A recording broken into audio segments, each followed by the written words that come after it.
червона калина ой, похилилася, ой, чогось наша славна Україна ой, зажурилася. А ми тою червону калину підіймемо, а ми ой, нашу славну Україну розвеселимо.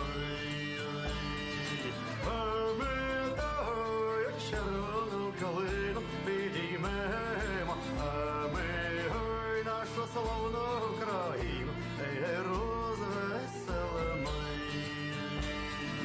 І марширують наші добровольці, і у кривавий дан, і визволяти братів українців, і з ворожих кайдан. А ми наших братів українців зволимо, а ми ой, нашу славну Україну розвеселимо. А ми ой, наших братів українців зволимо, а ми ой, нашу славну Україну розвеселимо. Не хилися, червона калино, ой, маєш білий цвіт, ой, не журися, славна Україно, ой, маєш вільний рід. А ми тою червону калину підіймемо, а ми ой, нашу славну Україну розвеселимо.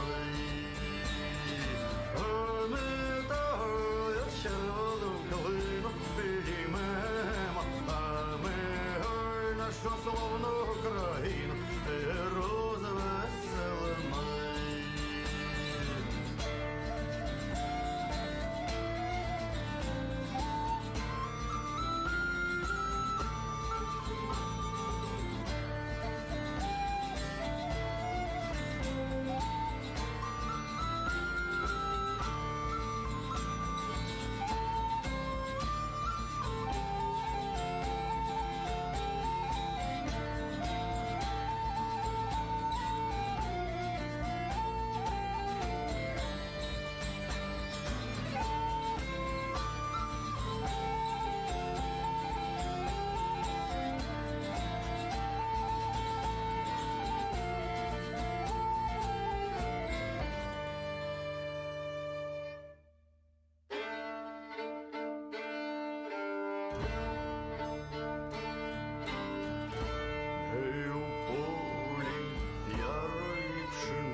Розпочали стрільці українські з ворогами там, а ми тою ярою пшеницю і зберемо, а ми ой, нашу славну Україну розвеселимо.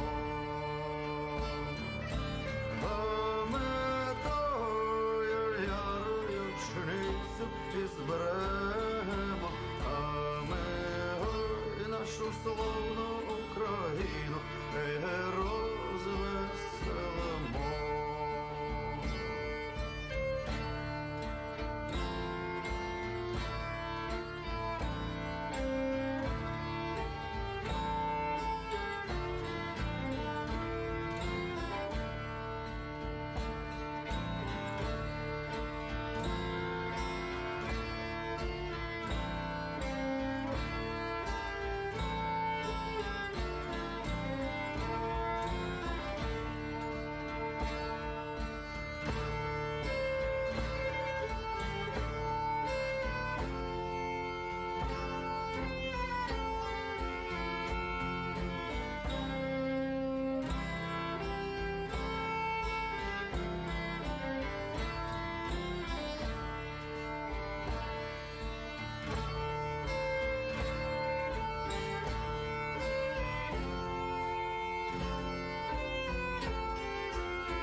та й прославить по всій Україні січових стрільців.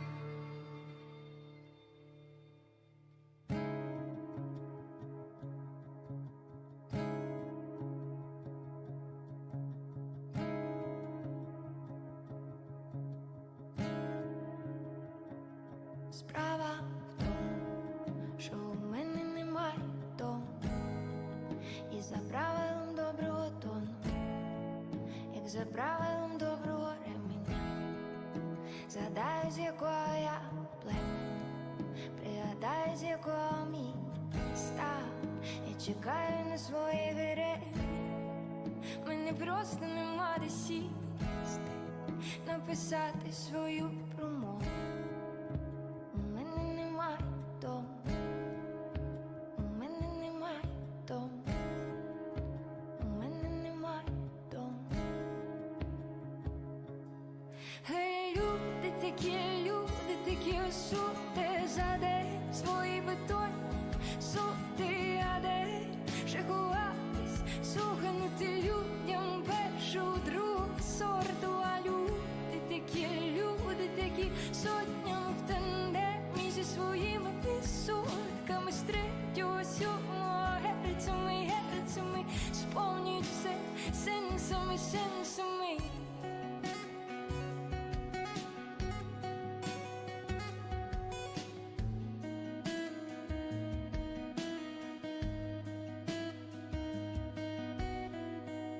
Справа в тому, що у мене немає дому. Тепер я ніколи нічого нікому. Тепер діля свою коло і більше. Але врешті, а втім, як у мене був дім, я б лишила його на людей, на котів, а пошила усіх, я не люблю котів. Хай люди такі осуди, за день свої бетонні соти, а де ще ховатись, суханути людям першу, другу сорту, а люди такі сотнями в тандемі зі своїми відсотками з третього, сьомого герцями, сповнюють все сенсами.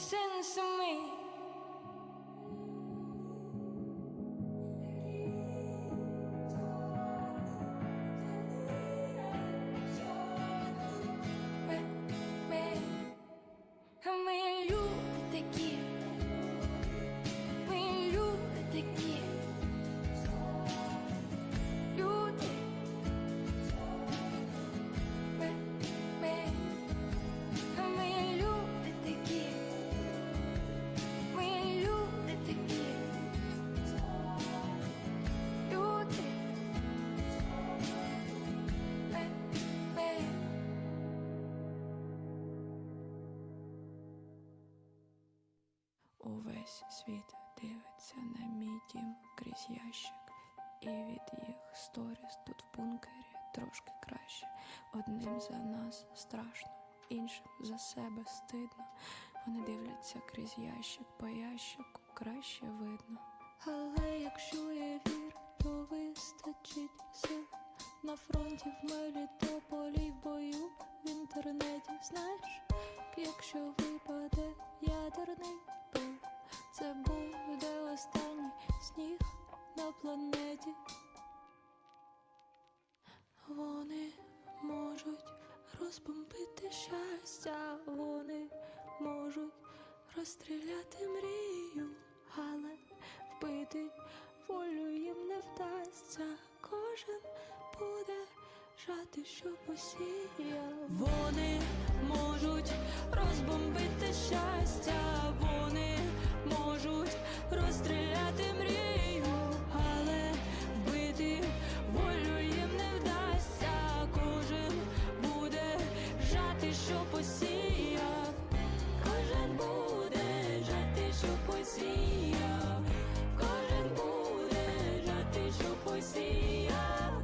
Кожен буде жати, що посіяв. Кожен буде жати, що посіяв. Світай,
Thank you, Joseph Cox, Olga Kasianenko, Claire Michaud, and all those who contributed images and music for that beautiful slideshow.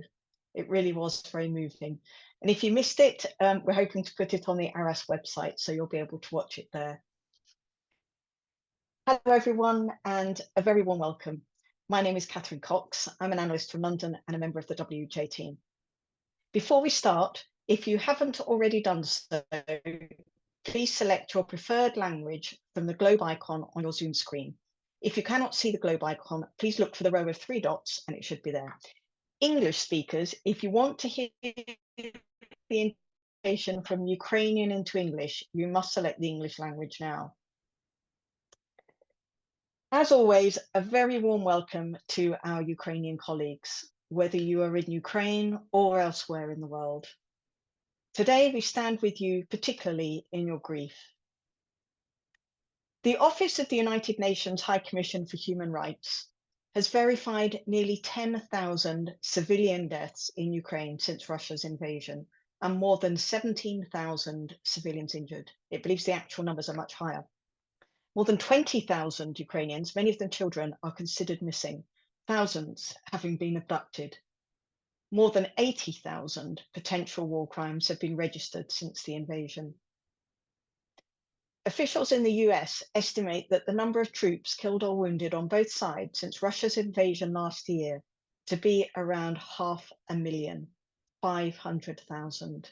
These numbers are staggering. The grief, suffering, and sacrifice by the Ukrainian population is on a scale that it is difficult for us to comprehend.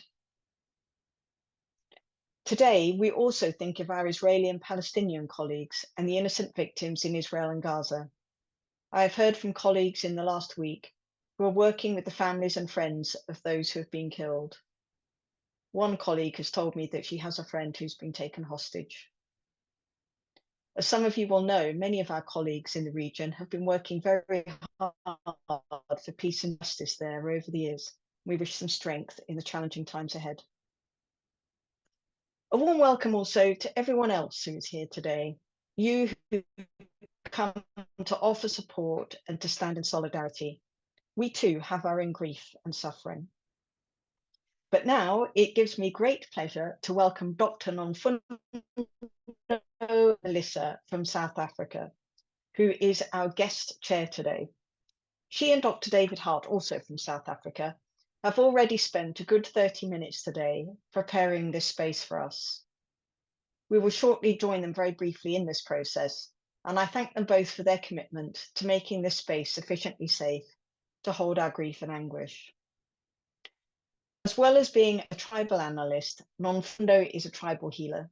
She comes to us today from a place of her own recent grief, but also in preparing for this webinar, she has had to overcome the considerable difficulties caused by load shedding, which is extensive daily power cuts that's been afflicting her area for many months now. It is, as she says, a trauma of a different sort.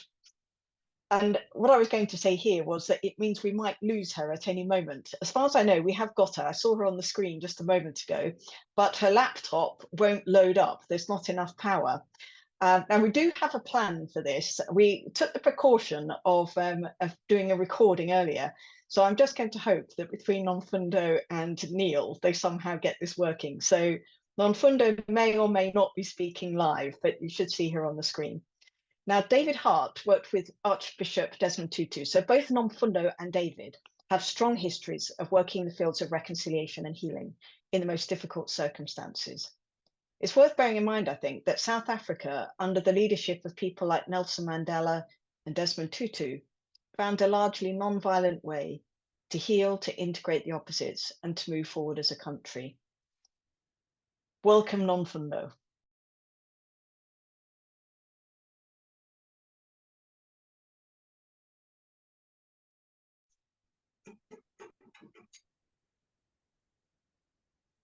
Nonfundo, would you like to start? Can we hear you? Yes, but the laptop is not opening up fully. Oh, it has now. Somebody is assisting me. Okay, just open in Nancy. can my introduction be done on audio while I'm working on this, because it goes off and it comes in. Yes. Okay, Neil, could you please play the recording? Please. Thank you. Nomfundo, could you Thank read, you. please? Good day, and welcome to today's webinar. I greet each one of us in this audience with special appreciation to our Ukrainian, Israel, and Palestinian colleagues and around the world at this time of our crumbling world. I invite all of us gathering here to observe 30 seconds of silence as I lit this candle and incense. This is to invite the presence of all our ancestors, including young ancestors, angels, and spiritual guides from the whole universe. I invoke the ancestors to grace this place as sacred and healing throughout this webinar. So our hurt, pain, hopelessness, and any doubts we hold about life are well contained. Kindly prepare any special wish to keep your soul in the light, peace, and joy throughout your life, irrespective of whatever hurdles you go through. Let the unlimited wisdom shower us with strength to heal.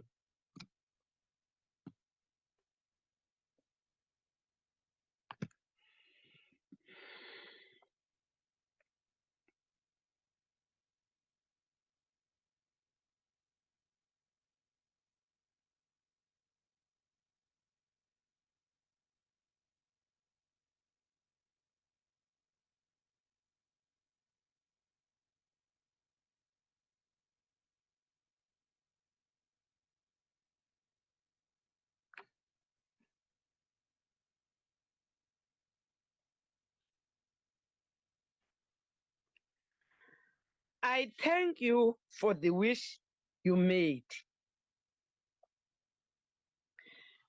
A word of appreciation and gratefulness to our team of organizers and speakers today.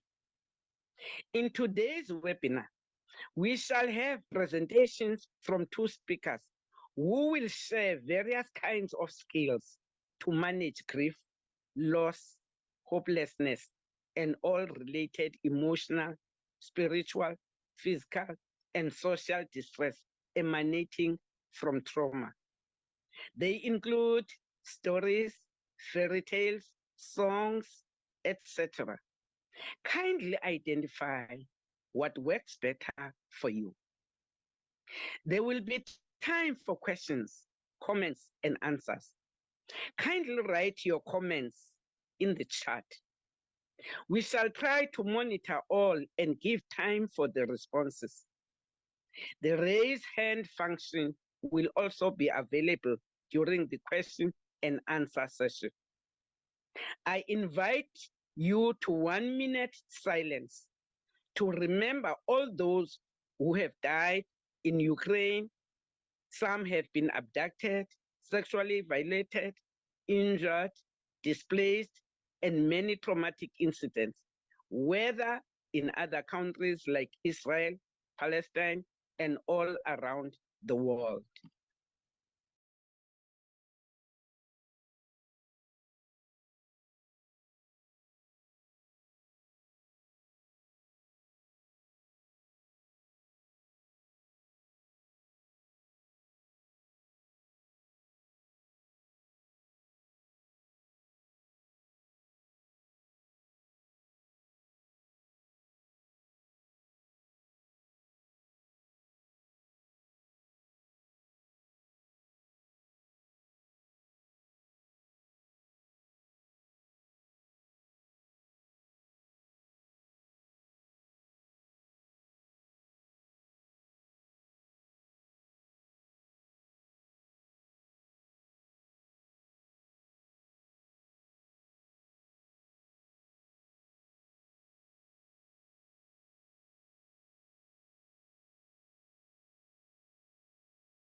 I am Nomfundo Mlisa from South Africa, the chair for today's meeting.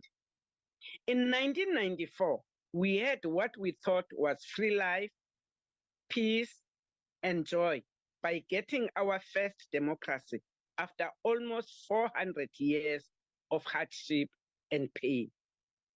We experienced all sorts of trajectories, including colonization, apartheid, and Bantustan system, all with different animosities. Yes, the enemy managed to take all we had, including losing our authentic selves or identities, land, and culture.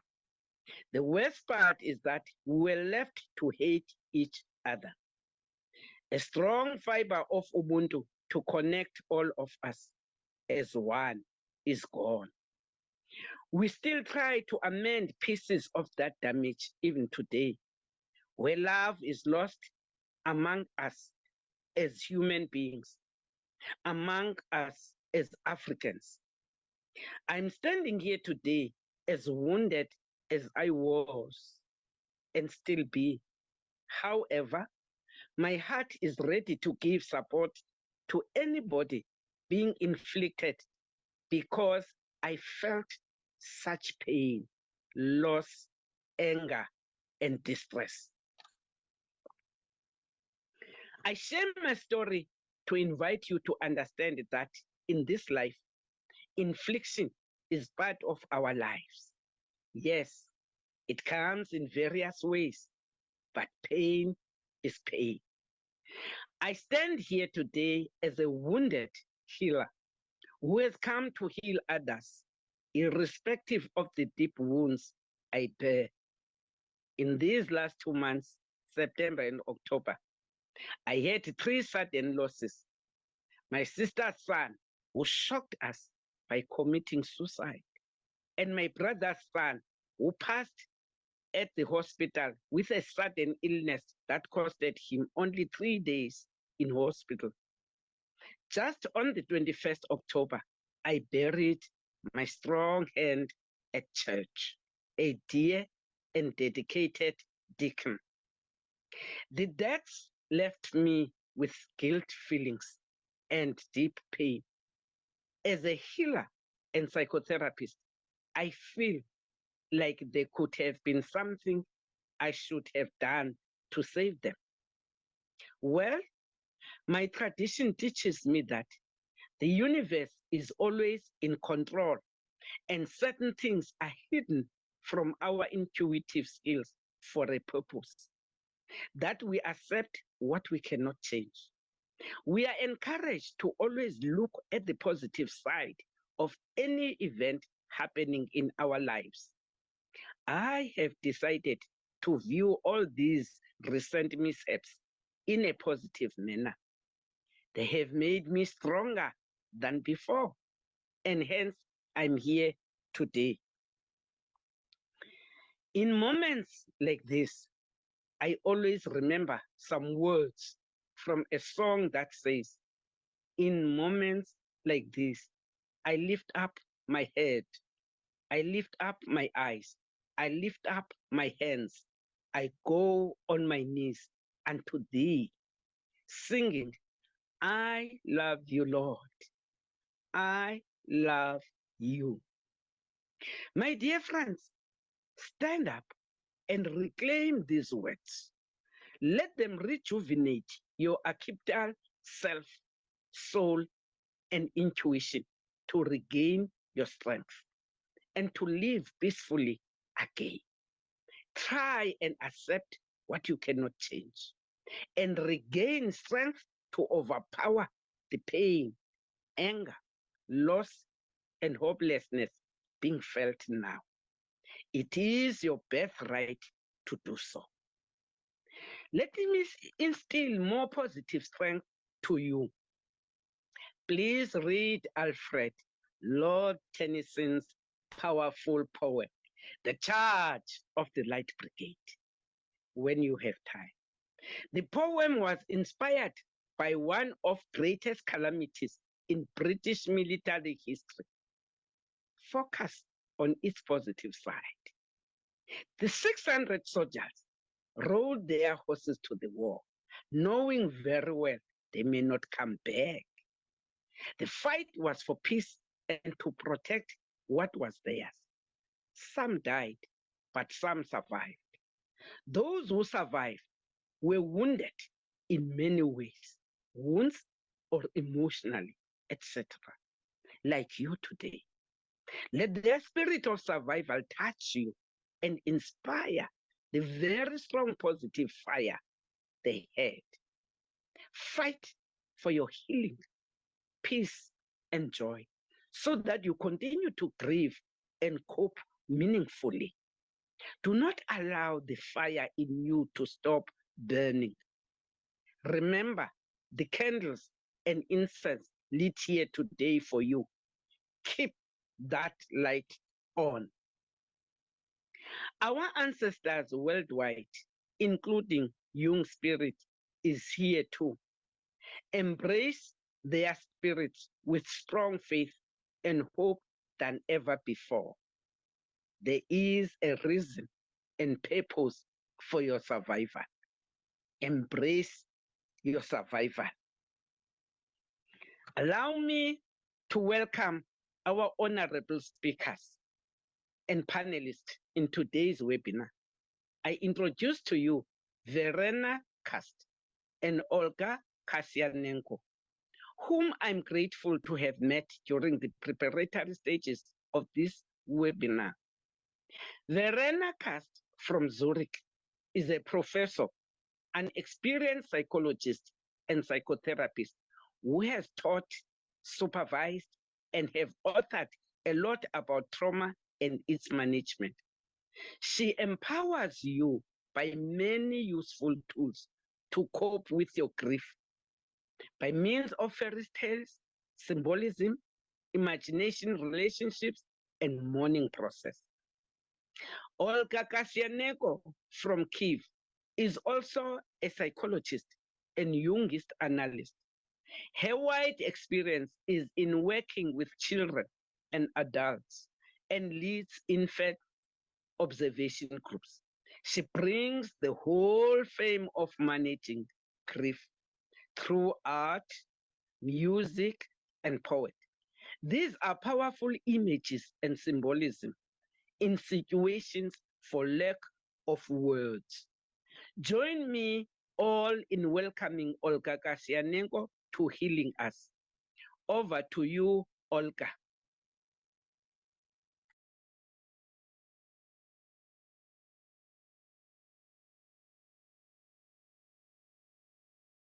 Thank you. A grieving long journey. 这个我接下来会给 So among the people that I belong to, the tradition is sharing stories when doing the everyday 现在我们听不 chores. 到英语翻 So 译。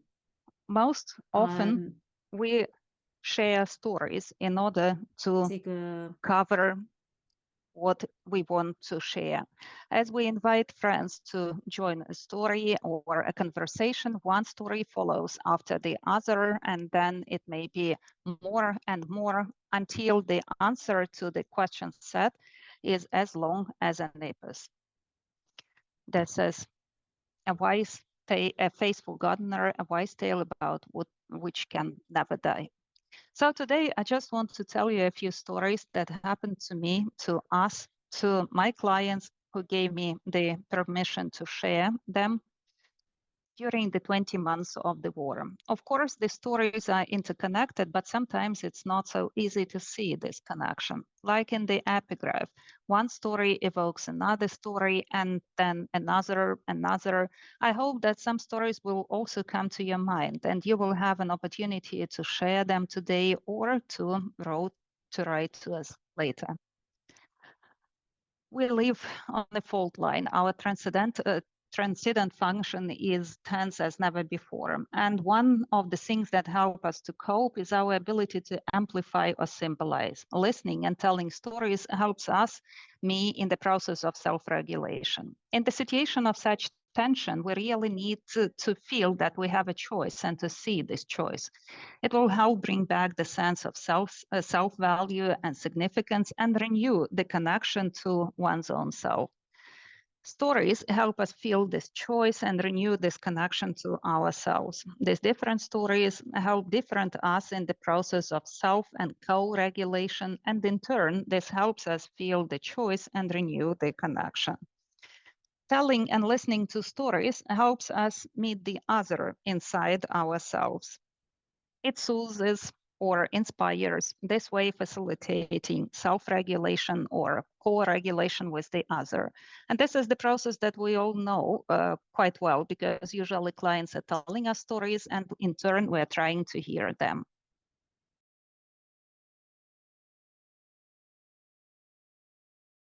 When I was in Germany in the summer of 2022 and I was experiencing the loss of home and the death of my mother that happened when I was away, I was offered to participate in the translation of Vera Kast's article. Naturally, I couldn't even imagine that a year and a half later, I'd have the opportunity to lead the seminar together. Working on the article helped me in Olga. own... Sorry, Olga, can you slow down a little bit because it's very, very fast in English. Thank you. At the moment, I was deeply depressed and I couldn't find a way out of it. And maybe the reason was that my relational self was quite developed, unlike my individual self, and the contact with which became weaker. Understanding this helped me to make certain decisions that I still consider to be important in my life. It was the desire to restore the connection to my own self that inspired me to agree to participate in the project with Ukrainian Jungians. I was afraid to share my feelings and thoughts due to the initiative of Archive of Research and Archetypal Symbolism concerning the possibility to share symbols. Immediately images come to my mind one after another. Those images appeared during the war in the collective field, such a simple, very Jungian and really genius idea. If you like words, the images will come to your aid. I think that the majority of Ukrainians know them quite well. These particular images that I came across on the terrain of war and that became the symbols of farewell and grieving for my past carefree life, for fantasies of immortality are associated with loss and grieving for me. And today I want to share my grief with you and hope that you will also have the opportunity to share your grief with me, with all of us because we are together. First, I want to share my own image that has become the symbol of loss in my life. When I was studying group analysis in Austria, and there was a woman, a group analyst from Germany, who became a symbolic mother to me. She liked wearing different shawls. After that, I also began to enjoy wearing shawls. I have quite a lot of them. When I escaped from the war to Germany, I left everything at home. And in the spring, I wasn't able to take care of the shawls. And many of them were eaten by moths, almost all of my favorite ones. When I come back and discovered it, I was very upset. Some of the holes I mended or hid, but I couldn't do everywhere. I continue wearing some of the shawls with those holes. It's like one continues living with a loss. The same holes, like in my shawls, remain in the soul of a person after the trauma of grieving. When someone gets into such empty places, it is akin to dying, like the cat in the crib from the story that my client shared with me. The cat that was left home alone and died in the child's crib from sadness and loneliness. At the beginning of the war, we heard a lot of stories when people refused to live without their pets. But sometimes it happened that people left in panic and for various reasons didn't take care of their pets with them. It was told me as a true story, but the picture I found in the internet was a drawing because it's really hard to imagine a real cat who would lie down and die in sorrow, but we can imagine that a human being could feel like that, being abandoned. This particular image is associated for me with feeling of abandonment, loneliness, betrayal, and grief caused by the loss of hope. And at the same time, it can be the symbol of separation and the loss of childhood innocence, renunciation of the infantile faith that our parents will always be there for us, that they will hold us and save us. I have to say that at the beginning of the war, I was also waiting for somebody to come and save us, somebody strong and kind. And when I realized that nobody would come, I left Ukraine. Later on, I did come back, but it's a different story. Or when the soul of a person survives after all, it suffers a lot, like the dog Cream from Dnipro. This is a true story that happened in the night from September 28 to September 29 in 2022, where Russian missiles struck a residential building in Dnipro, and the whole family was killed. The mother, grandmother, and two children, a boy and a girl. The rescue team found only the dog named Cream, who was howling on top of the ruins and didn't want to leave. He was the only one who survived and was crying with grief. For me and many others, this dog became the symbol of grieving and loss. And the rescuers discovered the dog had heart failures. He was treated, but he nevertheless died in grief. But the whole time, the hope remains that the soul of the person will rise again, like the bird Phoenix from the story about the cat who was later named Phoenix. This is the cat from Avdiivka town in Kiev region that was destroyed and buried to the ground. The cat was considered considerably injured, had burns on the body, his fur and whiskers were burned, but thanks to the care of the pet house, the cat survived.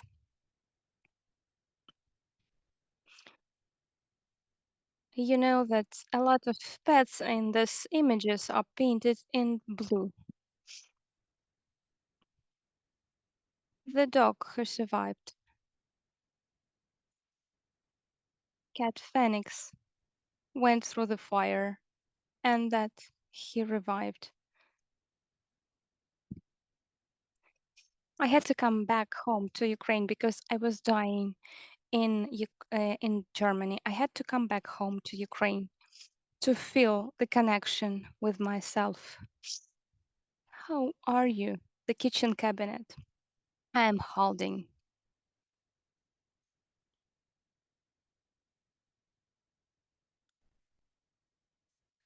Very often we asked each other, how are you? And more often we heard a response hanging in there.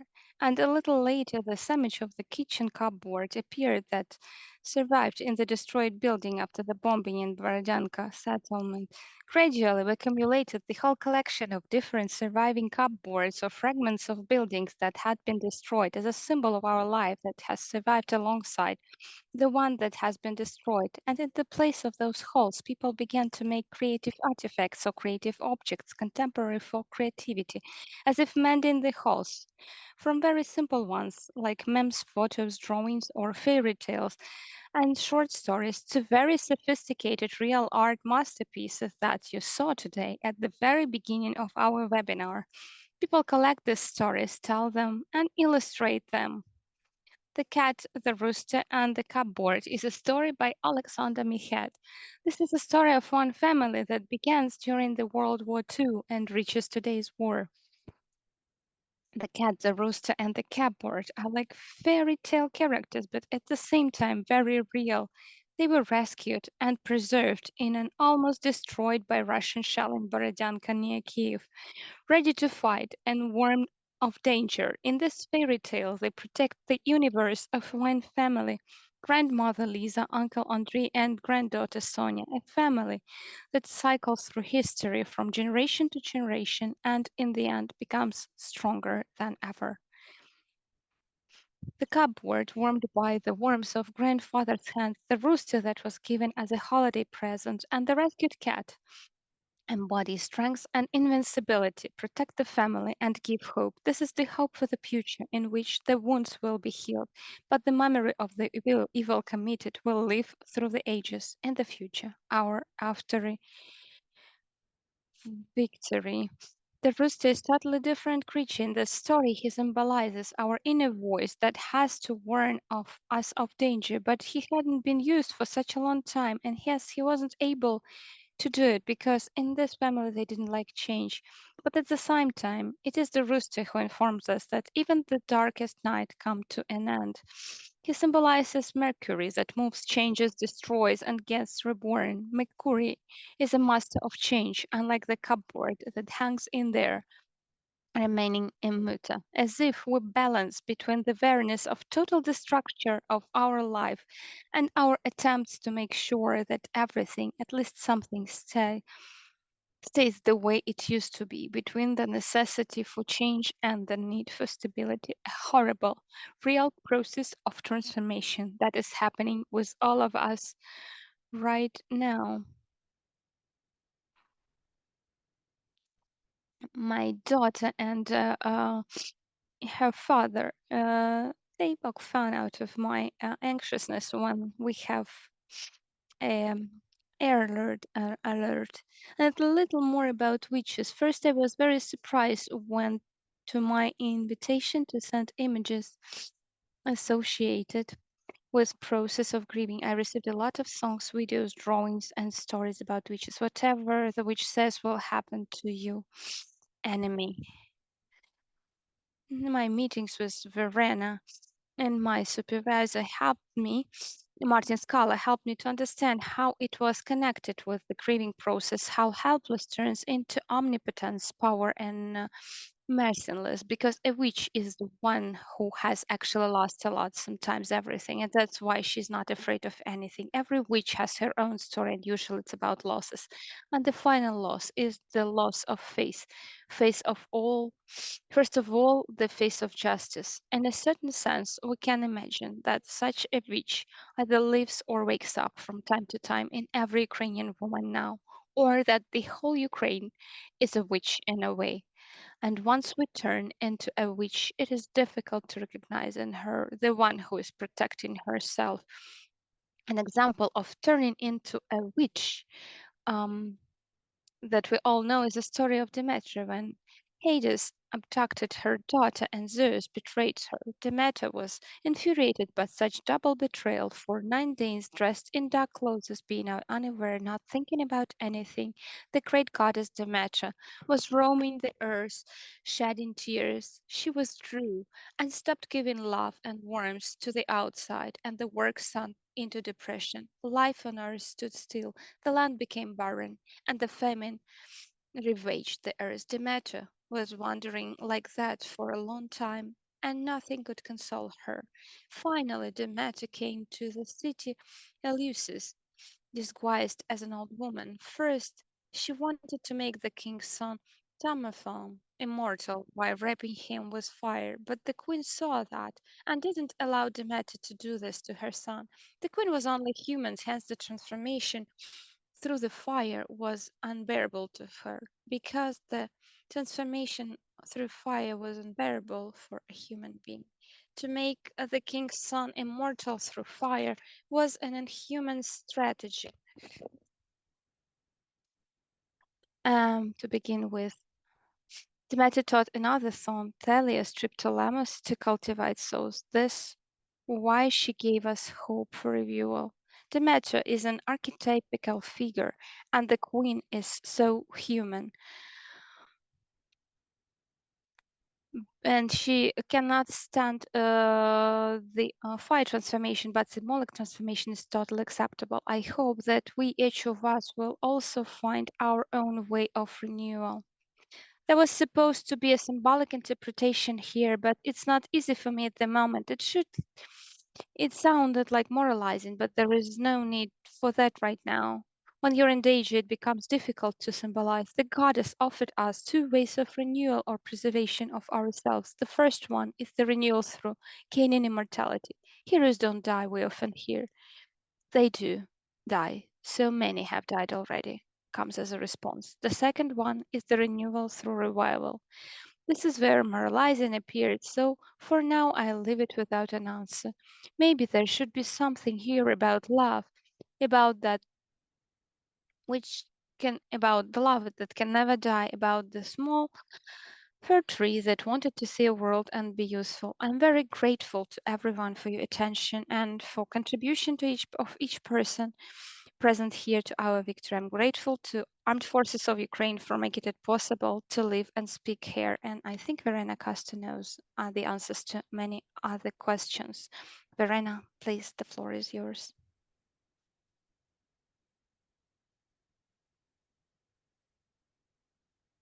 Okay, good evening, everyone. Всім добрий вечір. I thank Olga for her contribution and the many conversations we have had together. Olga has collected stories and pictures about mourning and how to deal with grief, and has shared it with us this evening in an impressive way, in a very moving way too. The cat, I remind you, the cat that dies of a broken heart, but also the cat that experiences so much care and reminds us that loss and associated grief triggers care. I hear the story with the cupboard as a great memory work. What remains when so much breaks away? These are the memories and some objects that remind us of the past identity, even if they are a bit worn, like the shawls with the mass holes. And what I find so impressive is that creativity can't be killed. An important symbol of mourning and finding joy, liveness, and fertility, again, is Demeter, is the myth of Demeter, a symbol of life, death, life. Loss is to be accepted. New life, a new beginning is possible despite everything, even if life has changed, is different, but it remains a livable life. Olga has made the current losses visible and tangible with pictures and stories and with her emotion. It also becomes clear that one does not only have to mourn for people one has lost, but also for the past life, for things that were dear to one and that gave stability, but also for the ideas of the future as they were before the war. I will nevertheless deal with the mourning process around the death of a single beloved person, because the mourning process, as I describe it, is a model for a process of transformation. It can be applied to all emotionally important changes in people's lives, in different intensities naturally, and with different foci. To love someone holds the promise of overcoming existential loneliness. The death of a beloved, therefore, throws us back into existential loneliness. We react with a crisis of identity, of abandonment. Mourners express it in similar images repeatedly. They say, I feel as if I have been torn apart. I'm a single bleeding wound. I no longer understand myself. I no longer understand the world. In a long, difficult, and painful process of mourning, we detach ourselves from the deceased and find our new own identity. This gives us the possibility to accept finally the loss and to move on into life without the deceased person, but with all that this person has awakened in us, what has been evoked in our soul by the relationship, and what we do not have to sacrifice.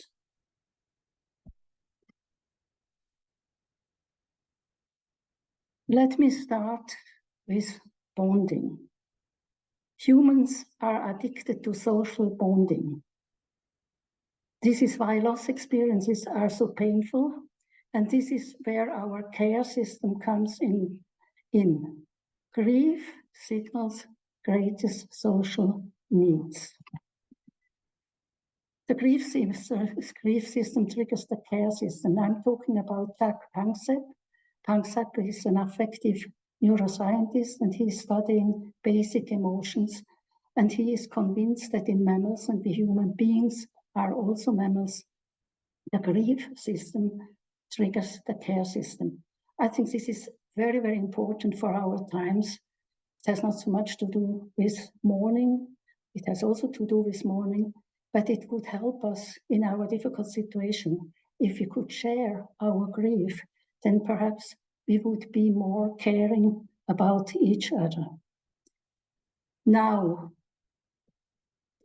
we are addicted to bonding. We are bonded just from the beginning. Think at the umbilical cord we have, and we are in lots of relationships during life, in multiple relationship. We couldn't live without a relationship. And so we lose someone, we feel abandoned. We need nurturing, caring again and again.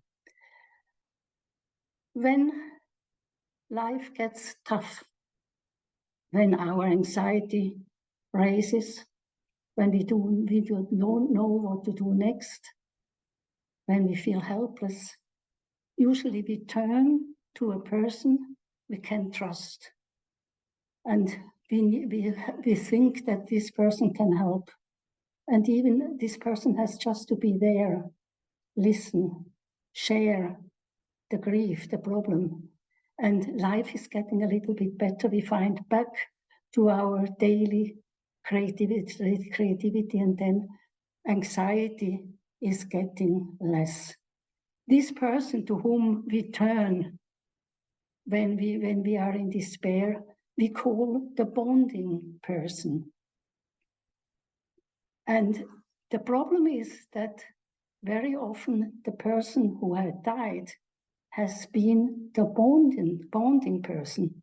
And if you have only one bonding person, an exclusive bonding person, then you are in the most critical existential situation of being abandoned, of having lost someone very important to you without the help of a bonding person. This is, we have to consider when we are working with people in a mourning process. And actually, it would be wise to have some different bonding persons in life. But this is also a gift. So when I say we are addicted to bonding, bonding is just from the beginning. The umbilical cord is the symbol for it. Then we could say bonding is archetypal, and out of this archetypal bonding, we develop what I call a relational self. The relational self is the internalization of the dynamics of a committed relationship. It is work in progress, formed by a I-thou relationship, but also formed by a I-it relationship and transformed in the course of the relationship. The words I-thou, I-it, it is clear, it has to do with Martin Buber. Each of the two experiences the relational self out of his or her perspective, even if it is a communal and different from the own self. We are a part of a resonating relationship. The relational self is in constant transformation. Martin Buber has worked a lot about meeting, about I and thou, and I think the most important quotation I have put it in here, the primary word, I-thou, can only be spoken with the whole being, can only be spoken with the whole being. I become myself through my relation to the thou. As I become me, I can say, though, all real life is meeting. So all real life is meeting. We can meet only with the whole being, not only with the conscious aspect, with the whole being. But what he's saying is also that we develop in relation to the other, and then the goal is that we can really become a me that is really in a relationship with the soul. That was a little bit philosophical, and now I would like to be more psychological. The I-thou relationship is the emotional or the feeling response connected to each other, connected with imagination. When I'm talking about emotion, I'm talking about what we feel in the body. When I'm talking about feeling is when these senses in the body we can name, then we are talking about feeling. But very often you can't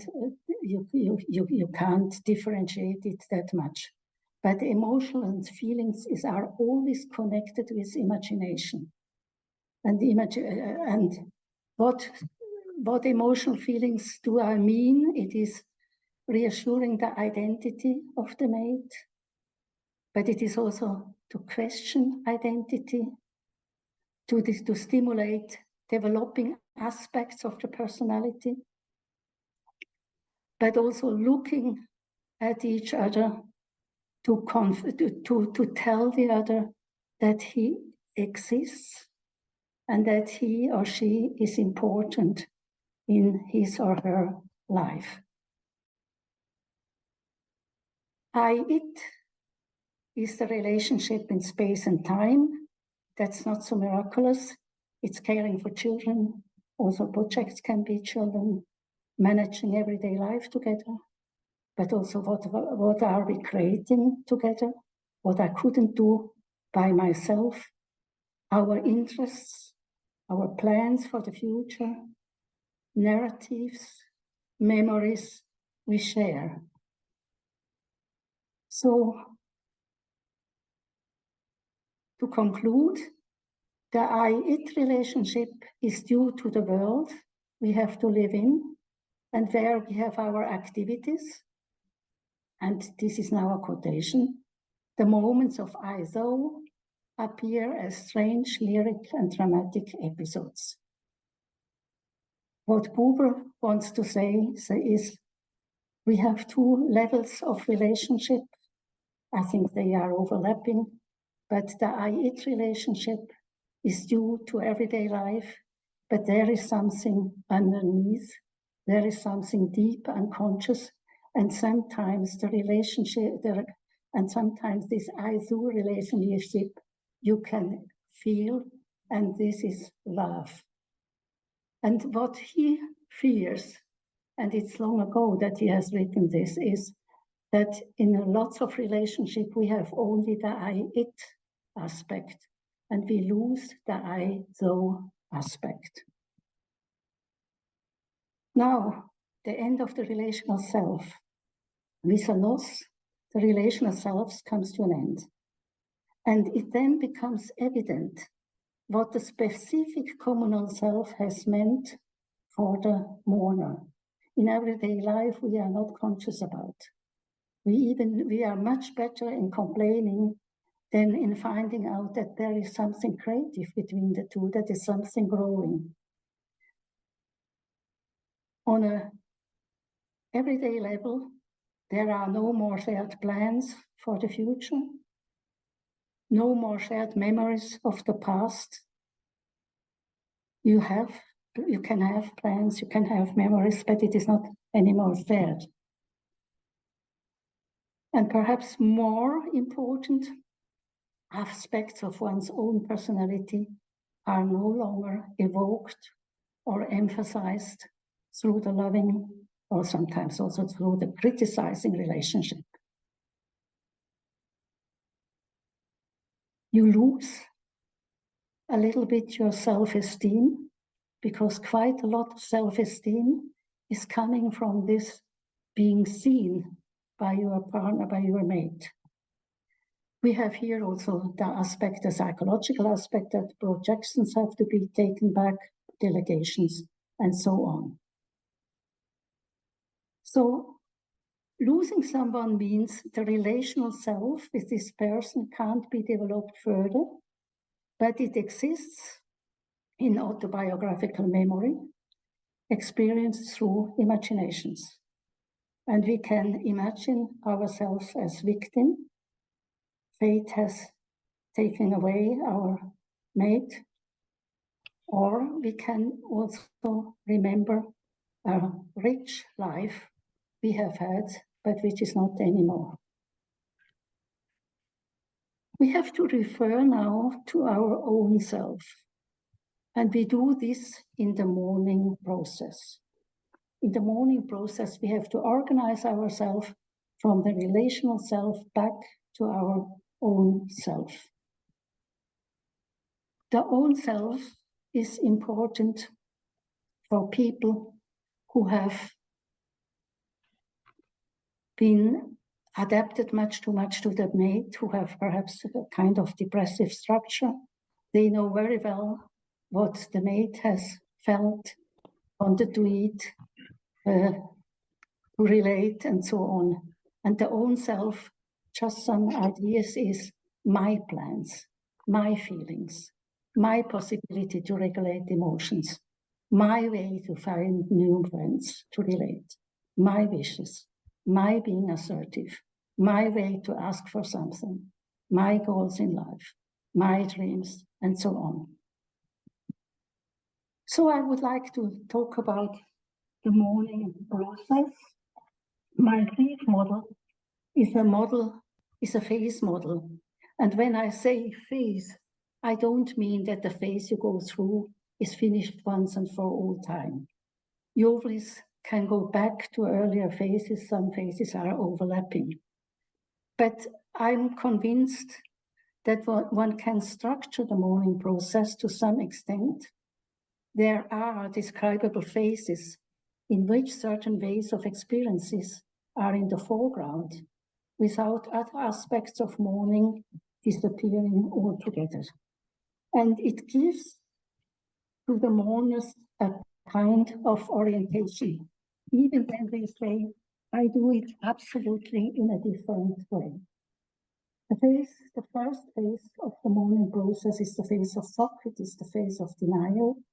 People can say, it is like a bad dream, I will wake up, this can't be true. Mourners feel numb, paralyzed, frozen, sometimes inconsolable. To look at the corpse brings the loss back to consciousness. This is an important aspect. It is so important to see the dead body, because what we have not perceived with our senses, we feel with fantasies. We can see this in psychotherapy with old women. They had experienced the Second World War II. And even now, lots of years later, they think, but perhaps my husband is anywhere in the world, and he doesn't find back. This is what we are doing with our fantasy. So this is why it's so important that we see the dead body, and we all know how difficult this is in war time. This is one of the great difficulties. In this first phase, we have usually the mourning ritual, the funeral. The mourning ritual is very important. If we have these transitional phases with a lot of emotions, we need the ritual as container.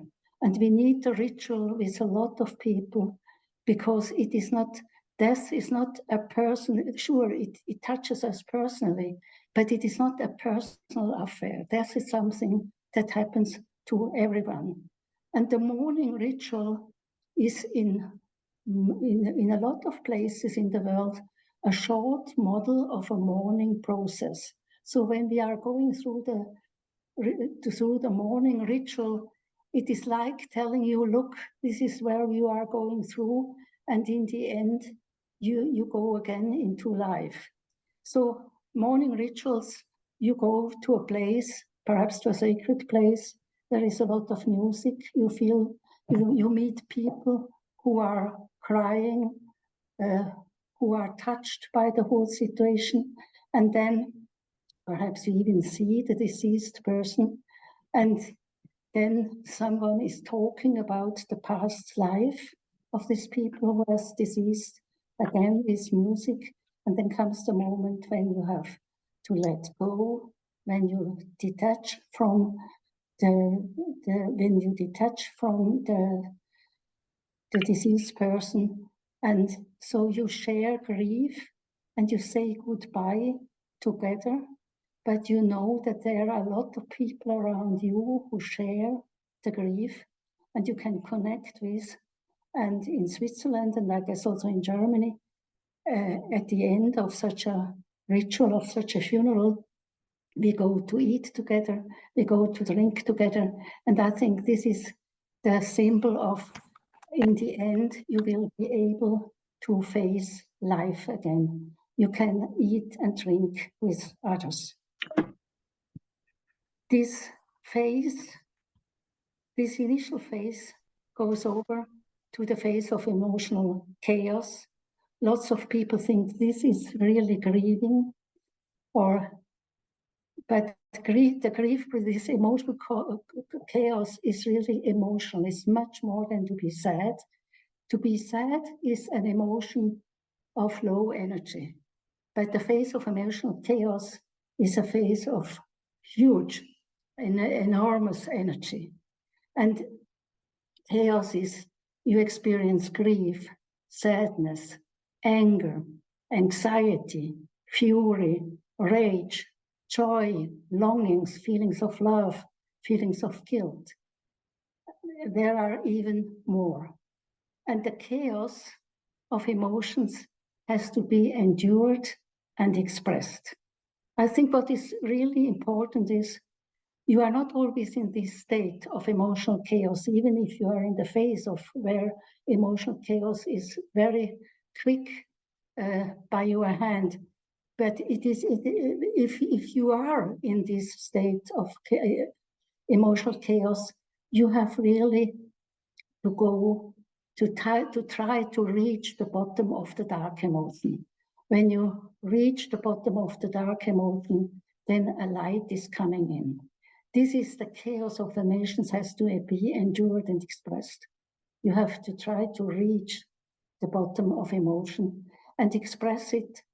You can talk about, but it is sometimes very hard to find someone who can bear it. But you could also paint. You could express it in music, and so on. But you are not always in this state, and you can also have your interests. You can go to work. Sometimes you can forget that you have lost someone. And this is not a denial. This is wisdom of life.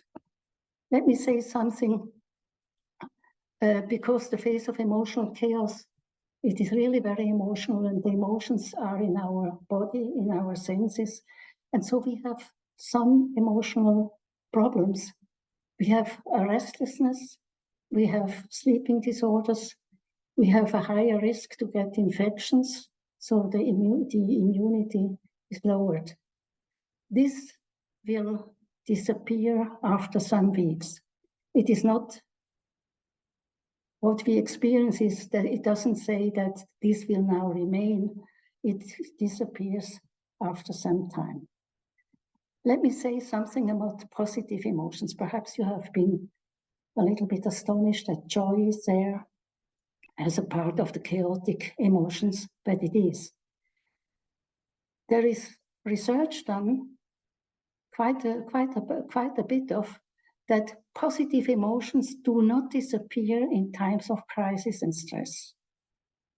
And perceiving positive emotions reduces anxiety. So experiencing positive emotions lead to greater psychological and physical well-being in the mourning process. This is research by Monroe and all this quite new research. And it says the influence of daily experiences of awe on stress. Awe is when you are overwhelmed, for example, by the beauty of a landscape of nature, or when you are overwhelmed by the kindness of someone, or it is a breathtaking situation. It can also be a ritual, a wonderful music, and so on. This is awe, and if you feel awe, you feel that you are a part of of something greater, and you feel very small, but you feel very much connected to other people. So we could say, as a conclusion, cultivating positive emotions in grief work is a resilience factor. So that means cultivating joy, cultivating interest, because you don't lose your interests because you have lost someone. Perhaps you don't have a lot of energy, but there are your interests. You have to go, even if you like to dance, go to dance, follow your interests. Look, where do you have joy? Where do you really like something? Where beauty is overwhelming you. The mourning process is hard enough, so it's good to have some positive emotions. Now this phase of chaotic emotions leads to the phase of searching, finding, and separating. The deceased is looked for in dreams, in fantasies, on photos, in narratives, in real places, and the relationship is reconstructed in the fantasy in an idealizing way. People can tell you, okay, my husband died, but he is here, he's around me, and we have a wonderful relationship. We have a much better relationship than we had when he was awake, when he was alive. It is really great. I can feel his presence, and I'm protected, and it's really a good life. But this does not last, because there is an everyday reality, and the everyday reality can be very hard, very harsh also for mourners. You need help, but you also would like to get to be close, to have sexuality, tenderness, and this disturbs this idealized relationship.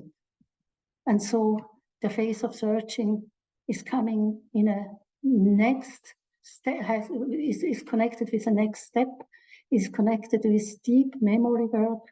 And it is not so much the memory work we are doing with other people together, because with people around us, with friends, we are often talking about the deceased person, what we have experienced with it. But now it is much more an introverted aspect. On one hand, difficulties in the relationship are remembered, and this is the real memory of the relationship is looked for, not so much the idealized, what was it, what was difficult, what was easy, what would I like to have in the next relationship, perhaps even. And it is the moment when we have to find the communal self in narratives. The communal self in narratives.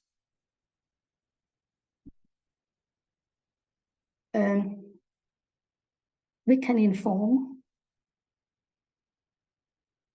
When we are talking about past experiences, when we recall the past, we can inform people. We can say, I like to go in the mountain with my husband, and once it was a difficult situation because there was a lot of fog. But we can talk about, we can really find a narrative. And narrative also means that we have an imaginative way to make the past present. And we can make the past present when we recall the past with all our senses. This is the imagination with all our senses is the most vivid imagination. So I give you the same story. A woman told me, she said, we liked very much hiking, to go into the mountains.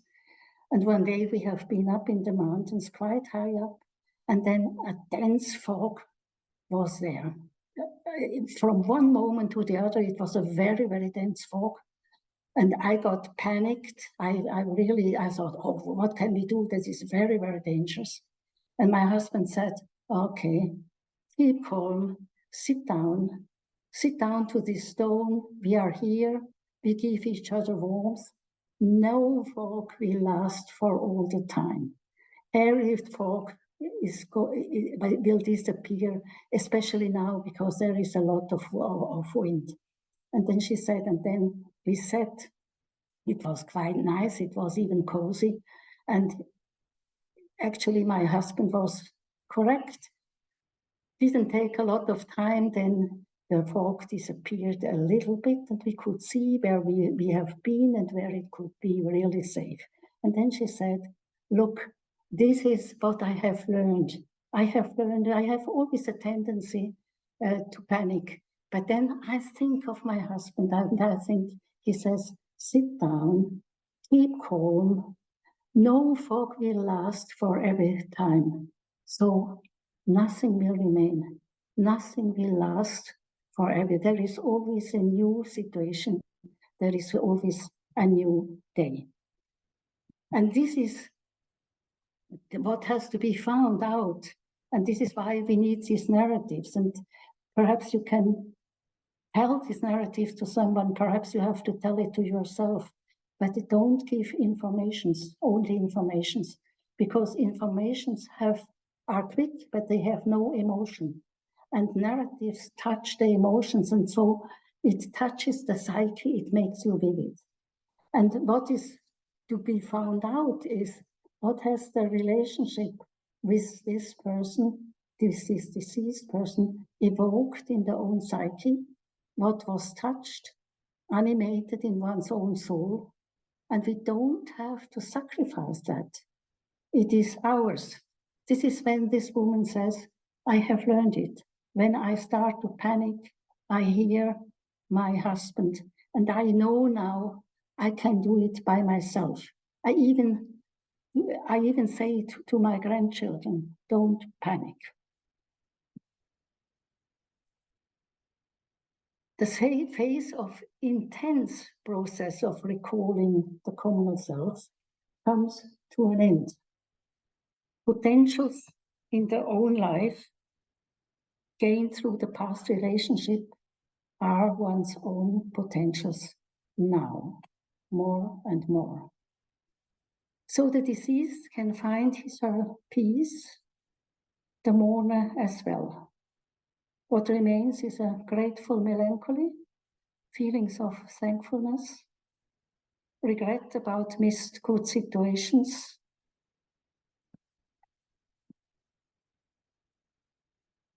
I would like to talk about the deceased loved one in dreams. Dreams of the deceased during the whole mourning process are experienced as very important and enable an internalized relationship with him or her. Dreams of the deceased are most welcome for the mourners. The dreams of the deceased are in a strange way real. You can't say to a mourner, this is a symbol, because they feel, no, this is not the symbol. This is the deceased person, and sure, we can't say anything. Dreams with the deceased to comfort first. First of all, comfort in the sense, I have lost my loved mate, but he or she is there in the dream. And sometimes they tell important things to the dreamer. Then dreams help also when the mourning process gets stuck, they help keeping the mourning process going. I have one example for that. A 56-year-old man, he had lost his beloved daughter, and he was in psychotherapy. It was 1.5 years after her death, and I had the idea that he was much more concerned with his daughter than with his life. So we have been stuck in the mourning process. And then he had a dream.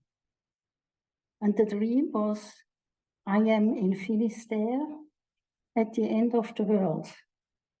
A big ship is setting sail. At the railing, only my daughter stands alone in a cheerful summer dress. She waves to me and shouts, "Don't forget that you are married. Don't forget that you are married." He woke up and he felt that he was next to his wife, and feelings of guilt overwhelmed him because he had really the idea he had neglected the feelings for his life, for his wife a lot. So this dream is a dream we have, is a current dream we can experience when people don't let go. Finisterre, the end of the world, it is the most western point in Portugal, where in older times the deceased had been brought into a canoe and they had to be sent over the ocean together to the sun rays, naturally. Here, a big ship is setting sail. His daughter is in a cheerful summer dress, and he had the idea, it is okay, she feels good. But she tells him that he should now be concerned about his life. He should be concerned about what is going on in his life.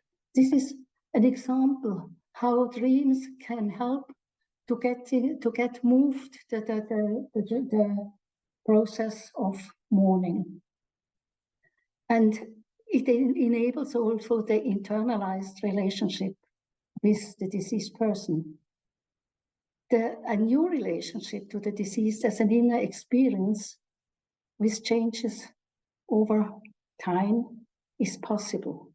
A connection to the deceased remains, and very often our deceased are good inner figures, but one has detached and integrated what has grown in the relationship. You are not dependent of these good inner figures, but you are grateful that they are there, but you are detached. You have integrated what is grown through in the relationship. So we have an own self, and we can turn to other people and life. So we could say the reorganization from the communal relational self to one's own self has largely taken place. The loss is accepted. Pain can be sacrificed. The loss is accepted. I remember a woman, about 50 years old.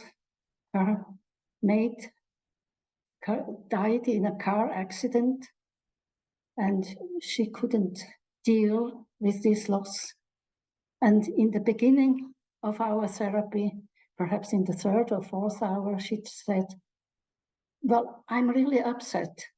No one asked me if I could accept it that my husband dies." I was listening at it. I was perhaps even a little bit smiling. What should fate have asked her?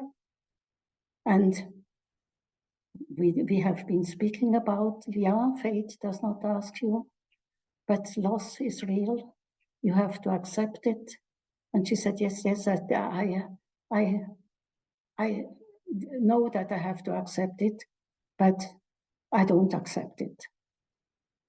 2 years later, she said to me, can you remember in one of our first hours when I said I wasn't asked if I agree that my husband is taken away from me? I recall it in a very vivid way, she said, because you had a tendency to smile and you didn't want to smile. And she said, but now, you know, I have learned. Fate is not asking you something. Fate is fate. It is a challenge. And if you take on the challenge, then this is fate. Then you can really accept what had happened. And this was the moment when she accepted what had happened. For some people, they have to know that the pain has to be sacrificed. Some people think they have to hold on the pain, because if they don't feel any more pain, then they are untrue to the deceased person. I think you shouldn't, if pain is there, it is there, and you have to go to the bottom of the pain. But if pain is not there, if you enjoy life, if you can see spring again, how an old woman told me, I can see spring again, I can enjoy spring again. But then I have feelings of guilt that I should feel miserable. No, you shouldn't feel miserable. The deceased belongs to our inner life. New relationships are possible. And in new relationships, some wish to remain true to their lost partner. But you have to be true to life.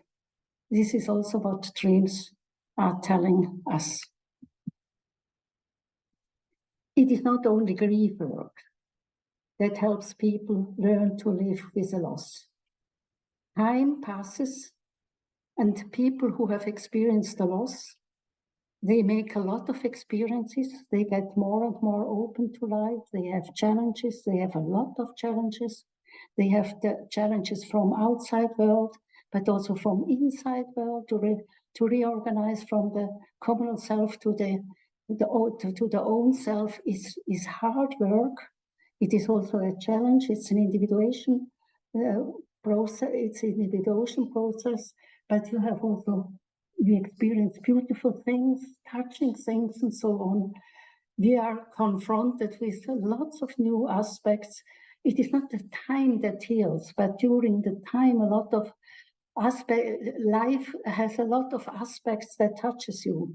And the fabric of life continues to be woven. Certainly, the loss is a central knot, but it is woven more and more into the larger fabric of life. Now, for some people, it's very difficult to grieve.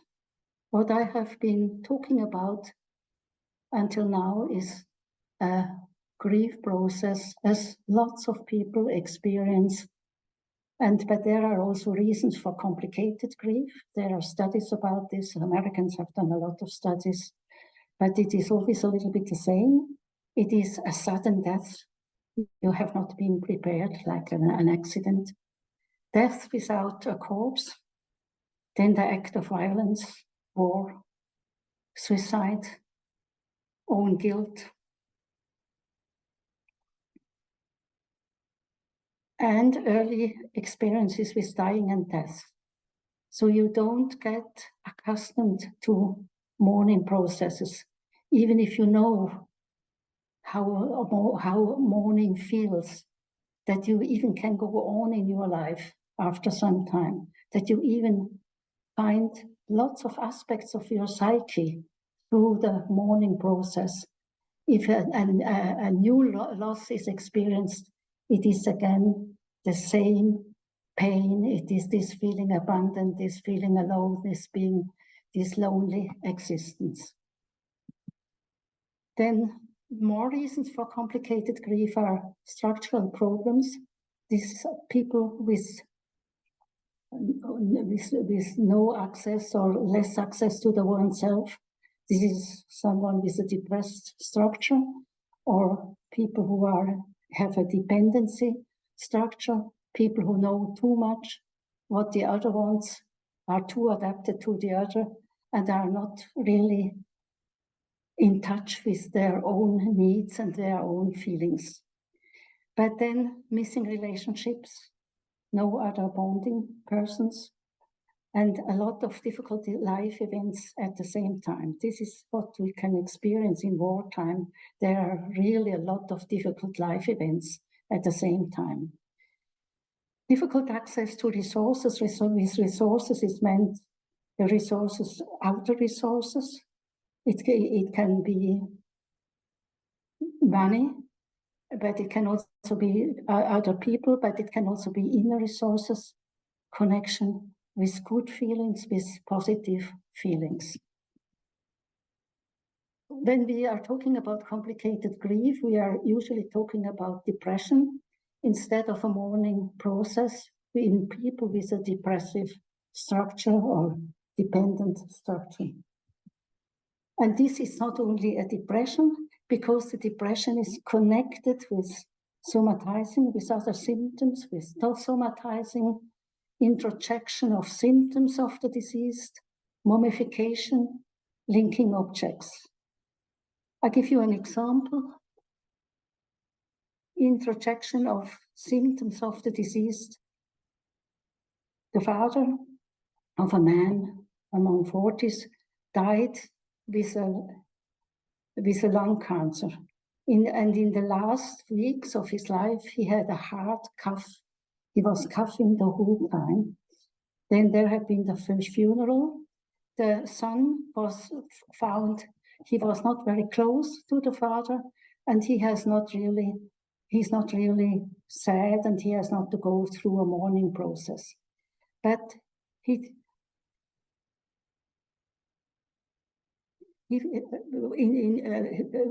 at the funeral, he got the cold, and connected with this cold were a hard cough, and he didn't lose his cough. For weeks and weeks he was coughing, he was going to the doctors. There had been a lot of diagnostics, so they didn't find anything. Then by chance he found the family doctor and told to the family doctor that this is such a problem for him. And the family doctor said to him, look, this could be a grief problem. And he said, no, that's absolutely not possible, because I'm not so happy, so sad that my father died. I had such a lot of problems. The family doctor insisted, and he came to therapy. This is classical. He had introjected the symptom of the father instead of doing mourning work. So it was even painful to be identified or to have even incorporated the symptom of the father. Mummification means nothing can change. A woman about 50 years old, her mother died, and she didn't sell the flat of the mother. She kept the flat, and every weekend she went to this flat. She didn't live in this flat. She only kept the flat of the woman of the mother. And every weekend she went to the flat of the mother, cleaning the flat. And after some time, when it was clear that someone found out that she is doing this, and she was asked why she was doing this, and she said, well, if my mother is coming back, I want her to find the flat as she has left it. This is mummification, and I want that my mother finds that I'm a really very, very good daughter. Linking objects. Another example, a widow, 63 years old. She has lost her husband 3 years ago. She was depressed, it was a kind of mild depression, but I didn't know what happened in the psychotherapeutic process. I had an idea that we made any progress. She didn't turn to life anymore, but she said, oh, I'm so happy to come to you. I've replaced, in a way, her husband, but the process of mourning was stuck. And in this time, I read an article of Vulcan. Vulcan have written about linking objects, saying that we have memory objects. And when we have a memory objects, we have, for example, the clock from the grandfather, the watch of the grandfather. And when we get it, then in the first moment, the watch of the grandfather, this is a little bit like the grandfather himself. We identify the object with the deceased person. After some times, it is an object of the loved grandfather. It reminds me on the grandfather. And after more weeks and months, we even do not know where we have the watch. And it's a watch. Okay, I know it's the watch of the grandfather. And linking objects now mean we remain in this first situation where we identify the object with the deceased person. This widow, 63 years, she came in, and I had just read over lunchtime this article of Vulcan. And then I said to her, look, sometimes people have objects that remind them to the deceased person. And this is a very important thing. She looked at me and she canceled the next hour. Then she canceled over next hour. I called her and I said, look, if you can't come to my office, I come to you, because we have to think about what I did something wrong, I guess. I did something that did hurt you, and we have to clarify it. We have to talk about. No, you don't have to come. And she came with pillows, and she told me, and she said, look, here you have your linking objects. And I was looking at it. She said, these are the pillows on which my husband died. I haven't cleaned it in the meantime. I haven't cleaned it at all. And look, this is what you said, a linking object. If I want to be close to him, I take him in my arms. I take the pillow in my arms. If I'm angry with him, then I put it away. I even can close it in the closet. I asked her, and when are you angry with him? Well, I'm angry with him when he says that I'm not allowed to go for a walk with my neighbor. So you see, here we have the future. The pillow as identified with the husband. And what all these people are doing with complicated grief, it is a heroic task to undo death. They keep the deceased person imaginatively alive, and so they can't go on in life. The life is stuck, the life is frozen. I would give you for ending, the differentiation between grief and depression. This is important because people in grief need warm-hearted other people who are listening to them, who don't tell them how they have to do the grief work, who are just there to accept what emotion is coming up, also anger and so on. Depressed people need therapy. The difference is in the emotional life, because people in grief are very emotional. think on the chaotic emotions. People in depression are sad, and I said to be sad is a low energy emotion. They are worried, very much worried about if they have made a mistake. Then the great difference is in anger. Grief people have an open anger. They are angry to face, they are angry to God, they are angry to the enemy, sure. And in depressed people, the anger is not visible, but we can feel it. We can feel the anger. People in grief are crying from time to time. This is very different. People in depression rarely cry. And what is a deep difference is the experiences of joy and interest. Grieving have experiences of joy and interest. In depressed, you don't feel joy. Another differentiation is also about the interest in dreams. Grieving people usually are very interested in dreams and have dreams, and they recall dreams.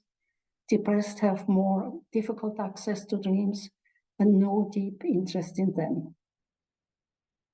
The countertransference differs, especially in physical touch.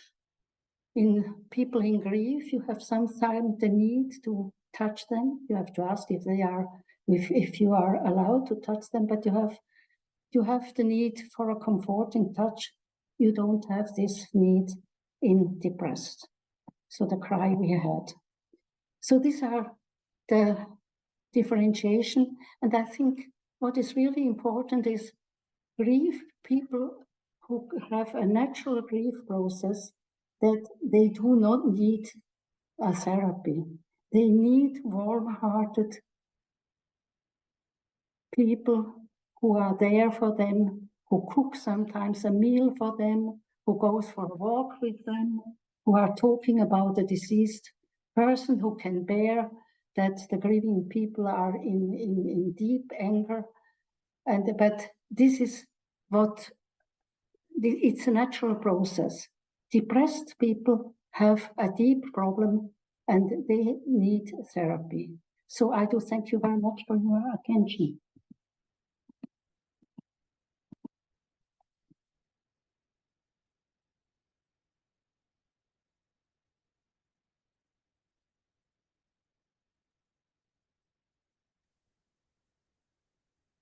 Fundo, you'll need to unmute, please.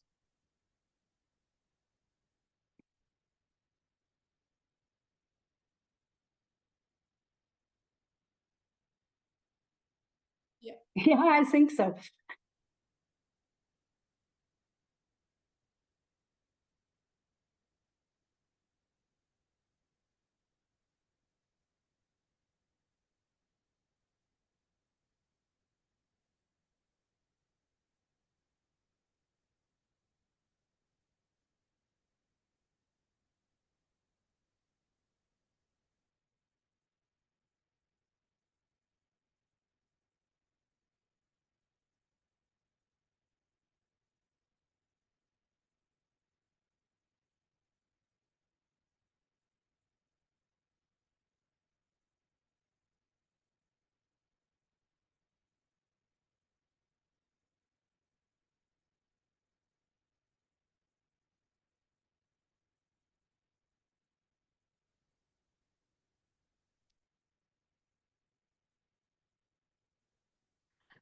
Oh, if I could recommend love on the way in this journey, I guess yes.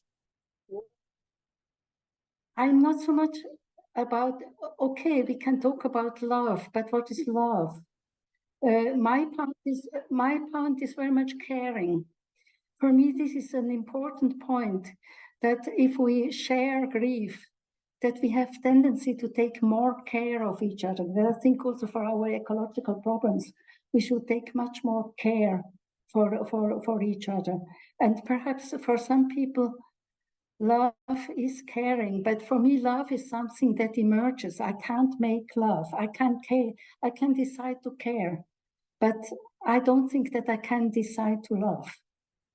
But what I understand, Nomfundo, is that being together, this caring together, this helps to overcome this deep pain and the losses. This is what helps us.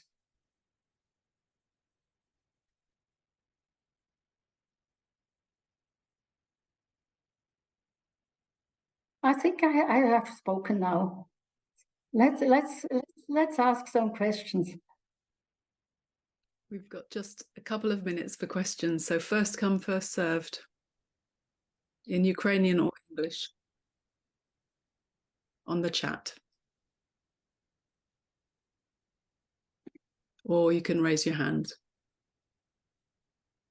Claire, Julien.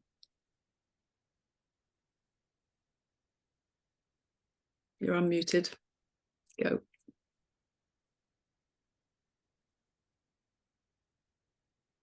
Neil, can we unmute Claire so she can speak? There you are on mute. There you go. That's good.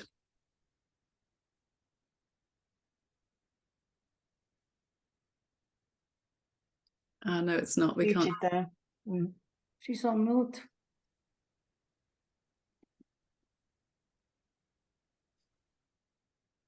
Can you unmute yourself, Claire?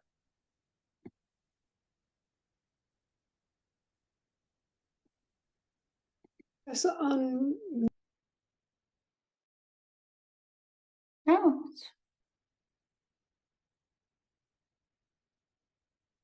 No. Okay, no luck. I think I'm afraid that we're going to be running out of time. There is one question there in Ukrainian. Have we got time for that very quickly, Max? Okay.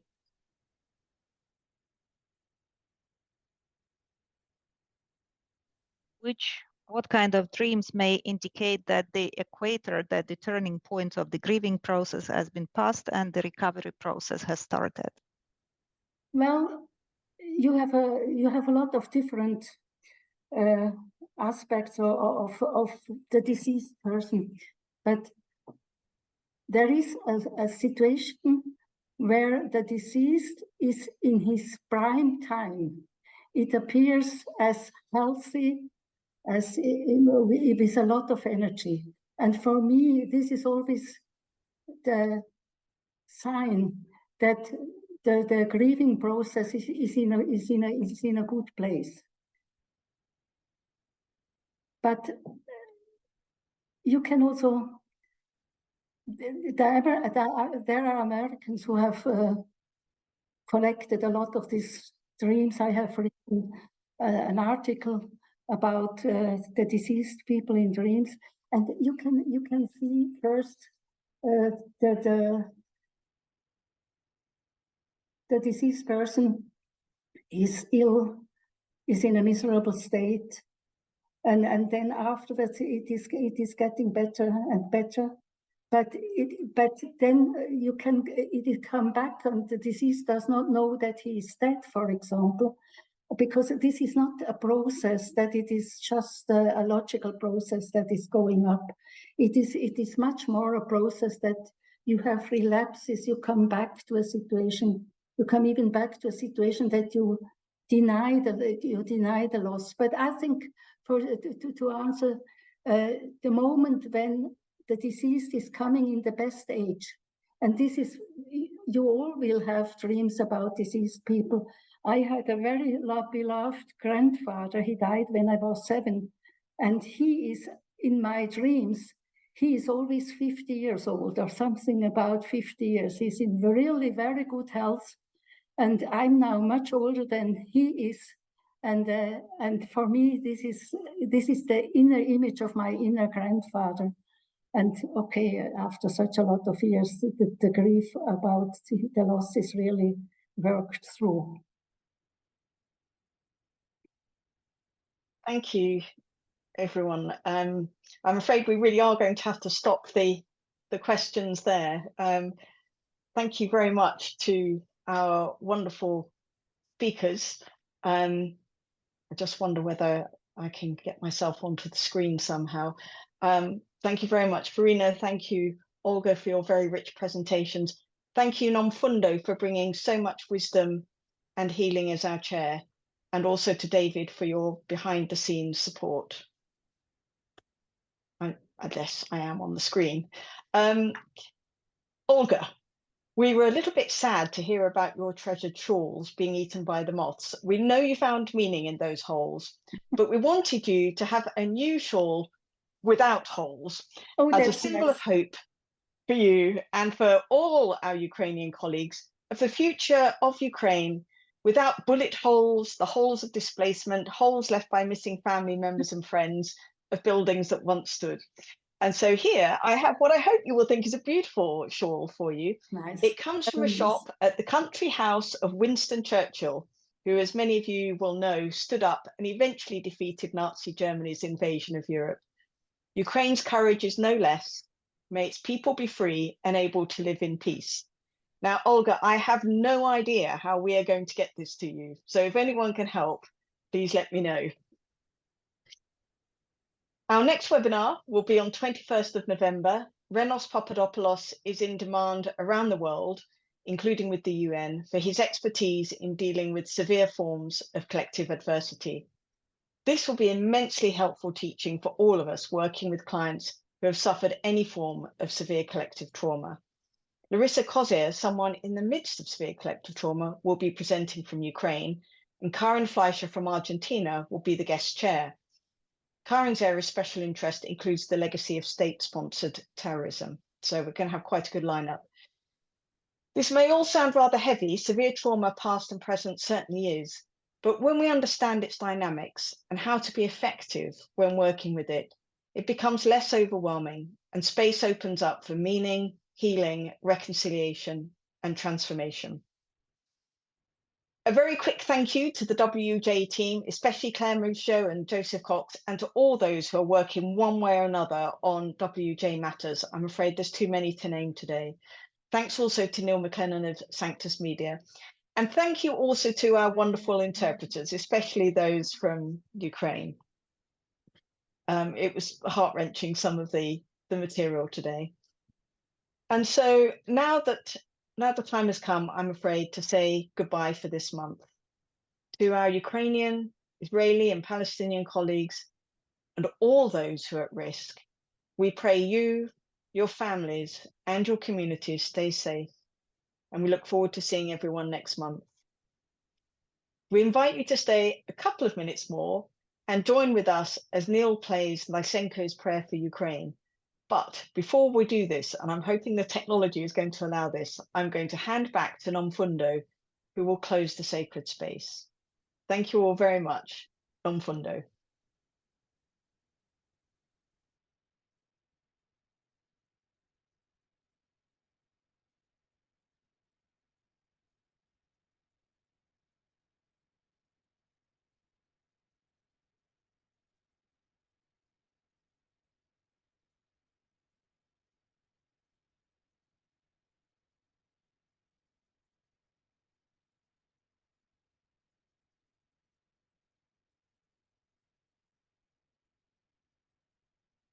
And I'm really sorry, everybody, but I forgot one thing. Thank you for Nomfundo for that. That was beautiful. David Hart is going to do the appeal today. David, are you able to jump on very quickly? Thank you, David. Thank you, Catherine. Nomfundo's invitation to us to explore the depth and width of soul belonging, visible and invisible, is both a comfort and a real challenge for me and for all of us, I'm sure. It is our belonging together that makes us who we are. In Africa, the word we use is Ubuntu. It's an ancient word meaning I am because we are. And the concept entered mainstream conversation in South Africa when used by the Archbishop of Cape Town and Nobel Peace Prize winner Desmond Tutu during the meetings of the Truth and Reconciliation Commission. So we encourage you to participate in a global expression of Ubuntu, to give generously of your resources, economic, intellectual, emotional, spiritual, in support of our sisters and brothers whose lives, personal and professional, have been devastated by 608 days to date of this unjust war against Ukraine. At present, we have 47 beneficiaries who are suffering severe financial hardship. The Guild of Analytical Psychologists is currently holding 7,058 British pounds for WUJ, which equates to approximately 150 British pounds for each person. Continuous with our ongoing support, we would like to make a further distribution to them before Christmas. And for this to be achieved, we need to receive your donation by Thursday, the 23rd of November. The link enabling you to do this appears in the chat function and is also available on the ARUS website. And to those of you currently providing support, thank you for your ongoing generosity and for the voice that you give to our sisters and brothers. I am because we are. Thank you. Thank you, David. And now, Neil, the prayer for Ukraine, please.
Bye, everyone.